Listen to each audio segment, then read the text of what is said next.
You're listening to Criticaleye's Inspiring Leaders podcast.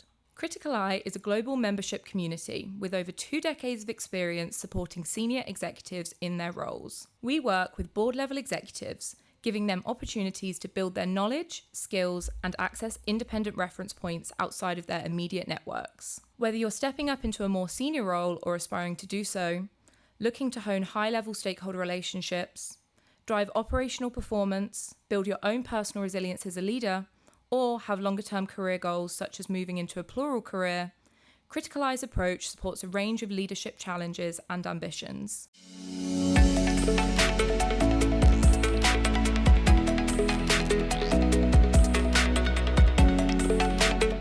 Hello and welcome to this episode of Criticaleye's Inspiring Leaders podcast. I'm Bridgette Hall, Senior Editor here at Criticaleye, and today I'm delighted to welcome Colaianni, Senior Independent Director at Watches of Switzerland, a Portfolio Non-Executive Director, and a Board Mentor with our here at Criticaleye.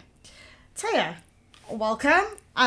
We're so delighted to have you, and today we're going to discuss a little bit around your career journey, how you transition from a Chief People Officer to Non-Executive Director, and a little bit of your reflections on that experience. So thank you for joining us. Hi, and thank you for having me. Yeah. So your career began in law, then you moved into HR, and now it includes several non-executive director roles. Can you walk us through that journey and kind of what motivated you to make each shift? I started as a lawyer, although I didn't want particularly to be a lawyer, but that's where life took me, in Brussels. Stayed as a lawyer in the law firm for 4 years and then decided to move on. I really wanted to be in the driving seat. Didn't want just to be advising companies on what to do. I wanted to do stuff, so moved in-house, working first for a telecoms company still in Brussels. Then I was headhunted to come over to London for another role as employee relations director at the time in another telecoms organization. Then the telecoms bubble burst, and I found myself having to look for a job and landed a role with Hilton Hotels International, a company and a sector I absolutely loved. I really found my home, so to speak, in the sector. Stayed at Hilton for 8 years, so lots of changes. I always say the Hilton experience was a little bit like my grown-up. It was a more sophisticated company than I had ever worked with before. We saw changes in terms of Hilton International being acquired by Hilton Hotels Corporation in the US, so the two businesses coming together as one. So going from a UK listed business to a US listed business, and the whole thing was taken private, acquired by private equity, by Blackstone. So lots of changes, both from a kind of broader organizational perspective as well as from an HR perspective. After 8 years, I found that couldn't really progress. There was nowhere else for me to go. So sadly, I left and moved to become the Chief People Officer at Merlin Entertainments. And I say sadly because when I look back in my career, I really think very fondly about Hilton and the people and the culture and the values. Having said that, it was the right decision for me. It was right to move to Merlin. I learned a huge amount. My first time Chief People Officer role, suddenly you find that the bucket stops with you. There is nowhere else to go for guidance or direction. You are the one supposed to have all the answers. And Merlin was truly international. I had to step up to be an executive board member for a company at the time that was privately owned, but then after 3 years got listed. So I did all the IPO, appointed the board. I was a part of a small group of people who were really focusing on landing the IPO when others were focusing on business as usual. And again, lots from both an HR perspective and lots of acquisitions, lots of integrations, lots of growth, crisis. I got my fair share of scars and war stories to share as a CPO. And then after 6 years, I felt again there was nowhere for me to go. And so left Merlin and so decided to pursue a portfolio career with a number of different non-executive director roles. Shall I tell you a little bit about that? Yeah, tell us. I'd love to hear. But you've got quite a few non-exec roles, and they're all very different. And yes. Yeah, I'd love to hear a little bit more about that. So currently, it's been quite a journey over the last 8 to 10 years since I have been a non-exec. Currently, I'm on the board of Watches of Switzerland. I've been there for 6 years. I joined pre-IPO as a Remco chair, as well as a senior independent director. I'm also on the board of SD Works, which is a company headquartered in Antwerp, Belgium. There is a connection between my early start in Belgium and then me ending up as a non-exec on the board of SD Works, a human capital management business, pan-European payroll provider at its core, but providing lots of other ancillary services as well. And I'm also a governor on my children's school, even if they're no longer at school now, they're at uni and doing different bits and pieces, but I'm still a governor, and where I'm the deputy chair, the chair of the ESG, and I'm involved in a number of different committees and groups that come together. When you first started pursuing your sort of NED roles after your executive career, what was like some of the challenges in making that transition? There were quite a few challenges. So first of all, I was quite adamant that I wanted to contribute to businesses in a much broader way. I felt that having been a lawyer, having been a chief people officer, was fascinating, interesting, a very motivating role, but didn't allow me to look at the business as a whole. And so the non-exec roles provided me an opportunity to have an opinion and share an opinion on everything and anything that goes on in the business. But in terms of challenges in that transition, I think that the first one was my first role started when I was still an executive, a sitting executive. And the challenge is combining a full-time, quite demanding, global executive role with the commitments and that a non-exec role entails. So that was the first challenge, that balancing act between what do you prioritize and they always say that when a crisis starts somewhere, it starts in another place at the same time, and it's tough when you are doing all of that. So that was perhaps the first challenge. The second one for me was, how do I add value? Because having come from a functional expertise, everybody expects you to talk about what you know and what you have done and contribute with that opinion. So how could I add value to the broader picture when you're sitting around the table with people who know much more than you are? So that was the second challenge, really finding what am I good at, so what is my value proposition, and how do I articulate that in a credible, effective way. A little bit I talk a lot about finding your voice and using your voice, which is easy when you are the subject matter expert, but when you're not, is how do you do that? And the third one would be perhaps learning how to contribute in a constructive way, not in a destructive way, and how you go and ask questions and how you influence in a very different context to what is an executive environment. Why don't come across as you are telling executives what to do, which is normally what you do when you are in an executive role. You're supposed to get stuff done. But as a non-exec, you don't get stuff done. You're there to challenge and scrutinize, advise, and provide a different angle and perspective.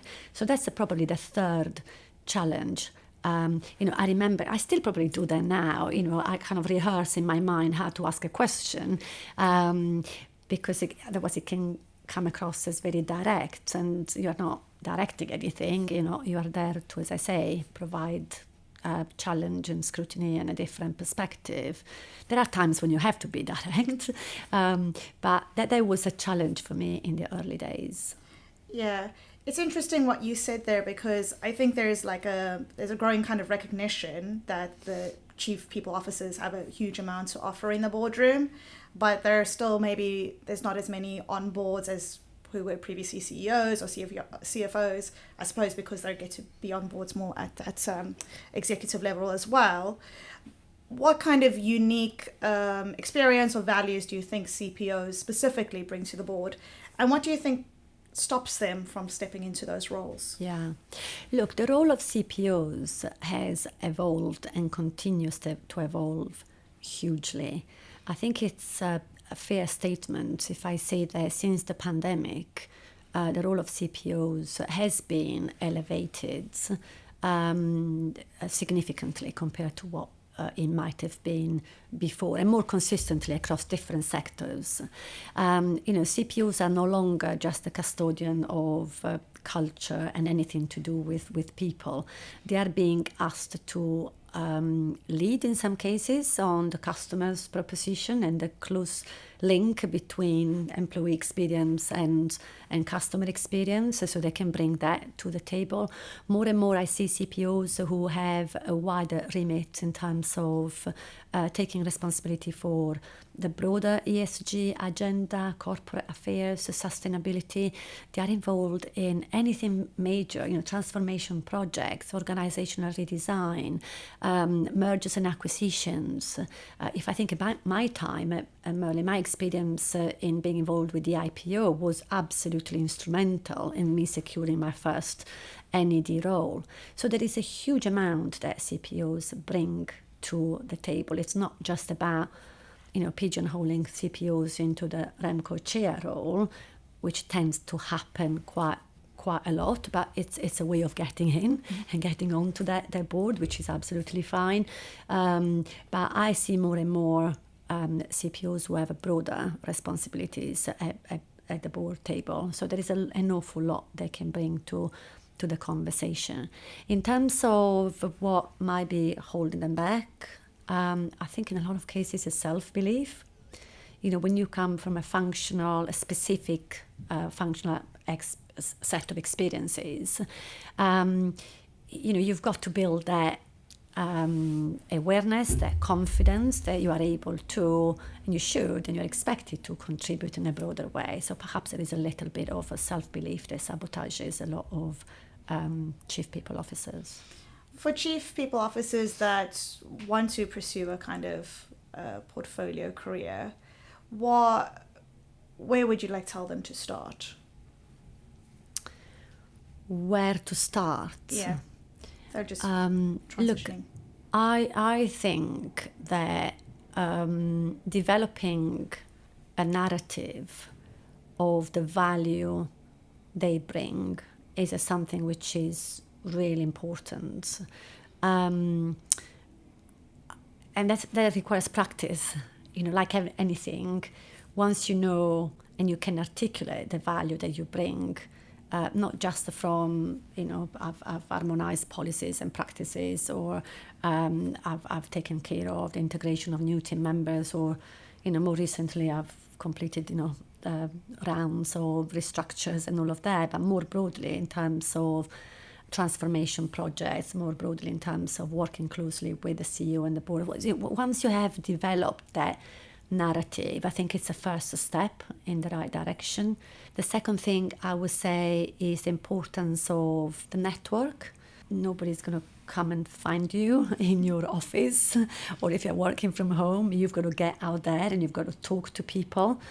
I think what I did in my days, and what I advise people to do still today, is a number of things. One, is connect with headhunters. A lot of roles, all my roles have come, I might be the exception, but nobody has come tapping on my shoulder saying, can you come and join this board? All my roles have been, I've been through a selection process with a headhunter.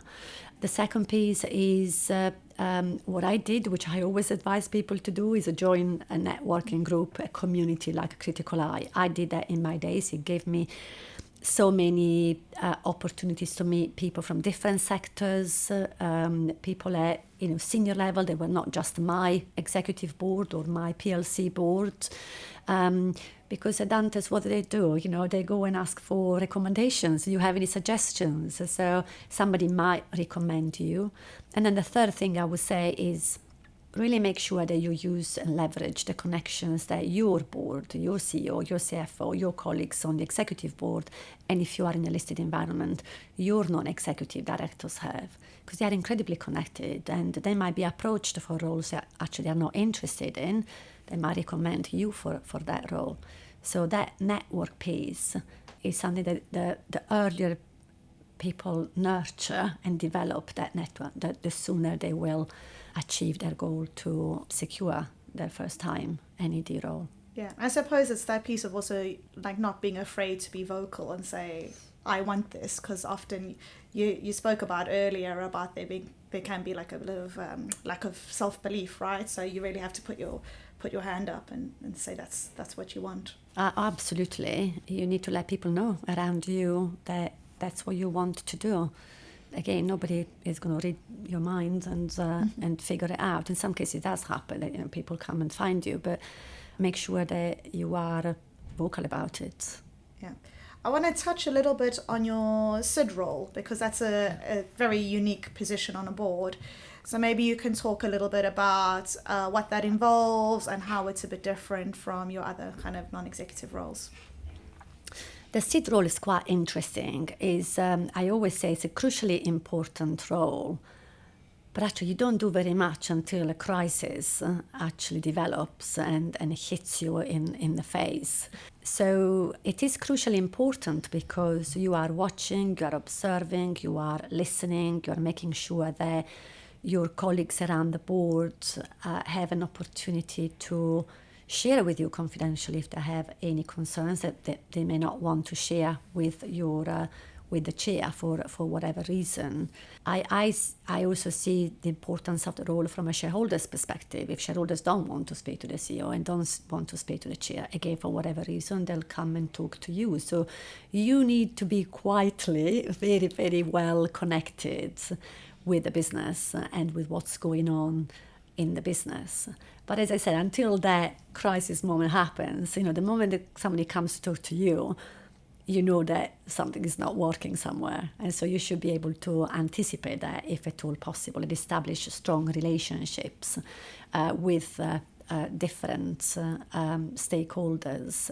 I also see the SID as somebody who provides feedback and challenges and advises the chair. There might be something that has been missed in the agenda topic that should be there, and so the SID should be the person, and that's what I do, the role I play. I make sure that I am on an ongoing basis sharing my thoughts, considerations, and reflections for the chair, because the chair, where do they go to get feedback? So the role of the SID is really, really important, even if you might think like, what do they do? What is their actual role? Quite important to do it properly. Yeah, sounds to me like a chief people officer is like a very good training to be a SID. Indeed. Because it's kind of very similar in the exec side. Absolutely. Yeah, absolutely. You're spot on. We're going to be wrapping up very soon. So, from your perspective, what do you think boards aren't paying enough attention to when it comes to the future of work, and what do you think they should be preparing for? Look, there are, at the moment, I think there are three things that are on everybody's mind. They call it the 3 T's. One is technology, the second one is tax, and the third one is tariffs. And I think your question about the future of work, technology plays a big role when it comes to the future of work. I wouldn't say that boards are not focusing on that. All well-functioning boards keep all of this very much front of mind, but the speed at which AI and cyber security are developing require a lot of focus, investments in people, in resources, in how we operate. The workplace is changing a lot continuously. We've seen that everybody, has to be in the office. During the pandemic, everybody can be, working from home or from wherever, people working from Spain, Italy, and wherever, coming to work in the UK remotely. And now we're seeing very much, everybody back in the office. Things will continue to evolve, and there is always a balance in everything. I think there is a place for working in the office, there is a place for working from home. I'm more concerned about how the capabilities and the skills are going to evolve that we will need as organizations. And look, with AI, you could be spending, like Facebook is, millions of pounds in pushing us into a completely virtual world when everybody else now is saying, we don't want a virtual world, we want a real world. So that's something really that boards need to keep a close eye on, because you can very quickly become obsolete when it comes to skills and capabilities. Thank you so much. Kind of final question. Do you have any parting advice for the CPOs in our community, or other executives for that matter, around probably that capability piece? How do they future-proof their own capabilities and then to be able to make that leap into the boardroom? I would think that boards require and will require CPOs and executives who are able to contribute very broadly and widely to the constant challenges that, whether they are economic, geopolitical, whatever they might be, that keep being thrown at us. It doesn't feel like we are in a perma-crisis world, and we have been for some time. So I think that diversifying experiences and articulating that breadth of skills, so what I called earlier the war stories, the scars, making sure that people see the value that you can bring to the table is really something to focus on. After all of that, I just always say, give it a go. Find out as much as possible about the role. It always surprises me how naive some people can be in terms of the governance, the responsibility, the expectations, the time commitment that it takes to do it properly. But give it a go. There are different views in terms of people saying, wait for the right role. I didn't. The first role that came to me, everybody was saying, should you not wait for something better? I was so lucky that I took that role. I learned so much from amazing people around the board table who are still friends, mentors, and advisors to me. Give it a try. Thank you so much, Taya. It was such a pleasure and inspiration to hear about your career and for sharing all the excellent advice you had for both the CPOs and other executives in our community. We look forward to having you again soon. Thank you. Really enjoyed that. Thank you. And for more from our Inspiring Leaders podcast, subscribe on Spotify, Apple, Podbean, or wherever you get your podcasts. Or follow us on LinkedIn, where you can access more content, articles, interviews, research on how to be an effective leader in today's climate.